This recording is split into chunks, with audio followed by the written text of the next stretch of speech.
তোমরা যে নদীটা দেখতে পাচ্ছ এটা কিন্তু আমাদের বাড়ির পাশের যে বাঁধটা। তো এর আগে কিন্তু আমি দেখিয়েছিলাম আমাদের এই বাঁধের ভিডিও, মানে শুকনোর দিনে সেটা। আর এখন দেখো বর্ষার দিনে কি অবস্থা হয়ে আছে। তো তোমাদের দাদাভাই গেছিলো নদীর জল দেখতে, তাই ও কিন্তু একটু ভিডিও করে নিয়ে এসেছে আর আমিও তোমাদের সঙ্গে শেয়ার করলাম। বৃষ্টি ভেজা দিনে এরকম লিকার চা আর সঙ্গে যদি থাকতো লুচি আর আলুর দম, তাহলে তো ব্যাস জমেই যেত। কিন্তু কি আর করা যাবে, লুচি আলুর দম তো নেই, কিন্তু সঙ্গে আছে কড়া লিকারের চা।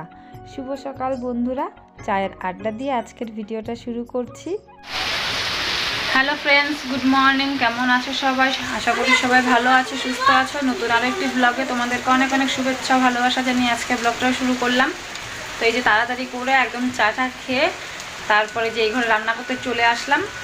তো আকাশ স্কুলে চলে যাবে, আকাশ চলে যাবে স্কুলে, তার জন্য এই যে তাড়াতাড়ি করে রান্না করছি। আর রান্নার কোনো কিছু ছিল না, তোমাদের দাদাভাইকে বললাম তাড়াতাড়ি ডিম নিয়ে আসো। আর এরকম বৃষ্টির দিনে কী রান্না করবো, তো সেটা একটা বড় টেনশন। তো তাড়াতাড়ি করে বললাম যে তুমি ডিম নিয়ে আসো, তাড়াতাড়ি করে ওর জন্য আর কি ডিমের তরকারিটা করে নিই। তো পুরো তাড়াহুড়োর মধ্যে সকালবেলা রান্না করতে হয়। তো চলো, এখন কথা বলার সময় নেই, চলো যে রান্নাটা করে নিয়ে গিয়ে। আজকে রান্নাটাও আমি একদম শর্টকাটে সেরে নিয়েছি। আর আকাশ এরকম কারি খেতে ভালোবাসে, তাই ওর জন্যই আর কি কারিটা করলাম। আর বৃষ্টির দিন বেশি কিছু রান্না করতে না একদমই ইচ্ছে করে না, চারিদিকে কেমন ভেজার স্যাঁতস্যাঁতে হয়ে থাকে। তো সেই জন্যই আর কি ভাবলাম যে না, শর্টকাটে ডিমের কারি এরকম করে নিই। তো এই যে দেখো রান্না কিন্তু প্রায় কমপ্লিট হয়ে গেছে।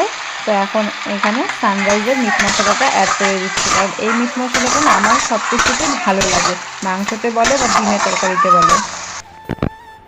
দেখো ঘরের পেছনে দেখো কি অবস্থা, আর ভালো লাগছে না এত বৃষ্টি।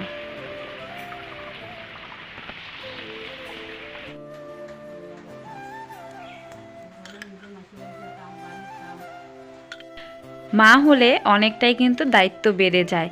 দেখো আগে কিন্তু এইসব কিছুই বুঝতাম না, এখন মা হয়েছি, এখন সব কিছুই যেন বুঝতে শিখে গেছি।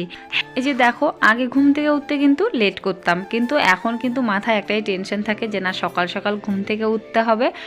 ঘুম থেকে উঠেই আগে ওকে টিউশনের জন্য রেডি করাতে হবে, তারপর আবার স্কুলের জন্য রান্না বান্না, স্কুলের টিফিন, ওকে রেডি করানো, সবটাই কিন্তু টাইমের মধ্যে হয়ে যায়। আগে আমাদের ছোটোবেলায় মা বাবারা যেরকম আর কি রেডি করিয়ে দিত, আর এখন দেখো নিজে মা হয়ে এখন সেই দায়িত্বগুলো পালন করছি। মানে মা হলে হয়তো এক্সট্রা এনার্জি চলে আসে, তাই না? তো এই যে এখন ছেলের জন্য দেখো টিফিন বানাচ্ছি, আর হালকা তেল দিয়েই দিচ্ছি, কারণ বেশি তেল দেব না, তার প্রবলেম হয়ে যাবে। তো একদম হালকা তেল দিয়ে একটু পরোটার মতো ভেজে দিলাম, আর সঙ্গে দিয়েছি আলু ভাজা। কারণ ওর আস্তে আস্তে না অনেকটাই লেট হয়ে যায়, মোটামুটি 4:30 পৌনে 5টা বেজে যায়। তো অনেকটা টাইমের ব্যাপার, আর সকালবেলাও না তাড়াহুড়োর মধ্যেও খেয়ে যেতে পারে না। আর যদি বাচ্চারা যদি না খায় তাহলে কি আর মায়েদের ভালো লাগে? তাই ওকে টিফিন বানিয়ে দিলাম, যে টিফিনের সময়টুকু ও খেয়ে নেবে। তো এই যে দেখো শুধু মায়েদের ক্রেডিট দিলে হবে না, বাবারাও কিন্তু দেখো অনেকটা কষ্ট করে। সকাল থেকে এত বৃষ্টি, উঠোনে পুরো জল জমে গেছে, দেখো সিঁড়ি পর্যন্ত জল চলে এসেছে। তাই তোমাদের দাদাভাই ওকে রাস্তায় দিয়ে আসতে গেল। তো একবারে স্নান টান করে ফ্রেশ হয়ে চলে আসলাম। একটু বৃষ্টিতে ভিজেছিলাম, কারণ সকালবেলা তো বাসি উঠোন ঝাড় দেওয়া হয়নি, সকাল থেকে বৃষ্টি পড়ছিল, আর ভিজলে তো বাকি কাজগুলো তো করতে লেট হয়ে যেত। তো সেজন্যই একদম রান্না বান্না করে খাওয়া দাওয়া করে তারপর এখন উঠোন টুঠোন ঝাড় দিয়ে স্নান করে নিলাম। এখন আবার রৌদ্র উঠেছে, ভাবো সকাল থেকে তো একদম সারা দুপুর বৃষ্টি হলো, এখন আবার একটু একটু রৌদ্র উঠেছে। তো স্নান টান করে এই যে ফ্রেশ হলাম। চলো কিছুক্ষণ রেস্ট নিয়ে তারপর আবার দেখা হচ্ছে। বৃষ্টির দিনগুলো অসুবিধা হয় বলার বাইরে, মানে সব থেকে অসুবিধা হয় জামা কাপড়গুলো শুকানোর। তো বারান্দায় কিন্তু মেলানো ছিল, তো এখন যেহেতু রৌদ্র উঠেছে তো ভাবলাম যে না, তাহলে এখন একটু বাইরে বের করে দিই, হাওয়া বাতাস পেয়ে যতটুকু আর কি শুকোয়। তো এমনিতেও তো শুকাবে না, তো যতটুকু আর কি শুকোয়, নাহলে কেমন জামা কাপড়ে ভেজে ভেজে একটা গন্ধ হয়ে থাকে। তো সেই জন্যই আর কি। তো এই শাশুড়িমার শাড়িটা শুকিয়ে গেছে, তাই একতারে দিয়ে দিলাম। যেহেতু শাড়িগুলো পাতলা থাকে তো শুকোতে কিন্তু তাড়াতাড়ি হয়, আর মোটা জিনিসগুলো একটু শুকোতে টাইম লাগে। তো এই যে দেখো ওয়েদারটা, তো এই যে সূর্যি মামা হালকা হালকা দেখা যাচ্ছে।